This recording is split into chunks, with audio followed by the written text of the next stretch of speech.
একটা প্রশ্ন আসছে আমার কাছে, আমরা যে অনেক সময় মিলাদ করি, আমাদের মিলাদে কি নবীজি আসেন? আসলে আমরা বুঝবো কিভাবে? আমাদের বোঝার দরকার নাই, রসুল আল্লাহ প্রদত্ত ক্ষমতা বলে আসতে পারেন।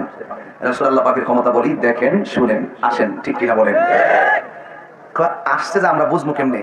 আপনার কান্দে যে দুজন ফেরেস্তা বয়ে রয়েছে, আপনি টের পাননি, চোখে দেখুননি, ওজন লাগেনি, কথা ওজন লাগেনি, তো এটা না দেখে বিশ্বাস করতে হবে। আল্লাহ প্রদত্ত ক্ষমতা বলে রসুল ইলমে গায়েবের খবর দিয়ে নেওয়া আল্লাহ ছিলেন, আর আল্লাহ প্রদত্ত ক্ষমতা বলে রসুল হাজির ও নাজির।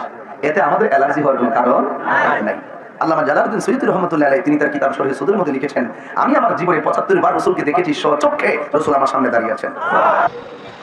আমাদের বর্তমান দুনিয়ার কোনো মুসলমানের অনুষ্ঠানে নবী উপস্থিত থাকেন কিনা এটার মীমাংসা হওয়া দরকার।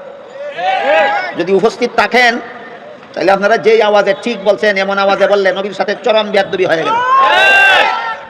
আর যদি নবী উপস্থিত না থাকেন তাহলেও কিছু কথা আছে বুঝার মতো। লোকের প্রস্তাব করলেন, একজন সাহাবী এক লোকের প্রস্তাব করলেন, আর একজন সাহাবী আরেক লোকের প্রস্তাব করলেন। প্রত্যেকেই যার যার প্রস্তাবিত ব্যক্তির যোগ্যতা বর্ণনা করার জন্য তাদের দুইজনের মধ্যে একটু কথা কাটাকাটি হয়ে গেল। কথা কাটাকাটি হইলে একসময় নিজের বেখিয়ালেই গলার আওয়াজ বড় হয়ে যায়। যখন দুইজনের গলার আওয়াজ বড় হয়ে গেল, ঘটনার এই অংশের প্রতিবাদ করে আল্লাহ পাক রব্বুল আলামিন সূরা হুজুরাতের ২ নম্বর আয়াত নাজিল করে বলেন, ইয়া আইয়ুহাল্লাযীনা আমানু লা তারফাউ আসওয়াতাকুম ফাওকা সাওতিন নবী ওয়া লা তাজহারু লাহু বিল কাওলি কাজহরি বাযিকুম লিবাযিন আন তাহবাতু আমালুকুম ওয়া আনতুম লা তাশউরুন।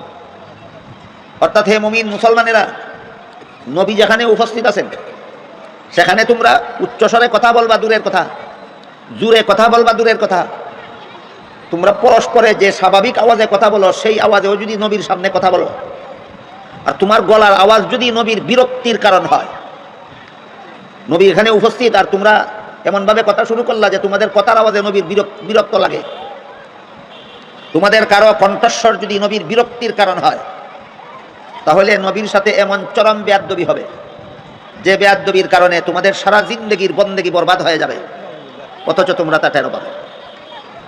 এই আয়াতে আল্লাহ নবীর দরবারে আরেকটা আদব শিক্ষা দিলেন। কি আদব? নবী যেখানে উপস্থিত সেখানে আমি আস্তে কথা বলবো, নবী যেখানে উপস্থিত সেখানে আমি আস্তে কথা বলবো, আমার গলার আওয়াজে যেন নবীর বিরক্ত না লাগে। এই আরেকটা আদব শিক্ষা দিলেন আল্লাহ এই আয়াতে। আমরা বর্তমান দুনিয়ার মুসলমানেরা যেখানে থাকি, নবী সেখানে উপস্থিত কিনা এটা একটা আলোচ্য বিষয়। নবী সেখানে উপস্থিত কিনা, আমাদের এই মজমার মধ্যে নবী যদি উপস্থিত হন তাহলে আল্লাহ কি বলছেন? মাইকে কথা কইবা দূরের কথা, স্বাভাবিক আওয়াজে কথা কইলে বেয়াদবি হবে।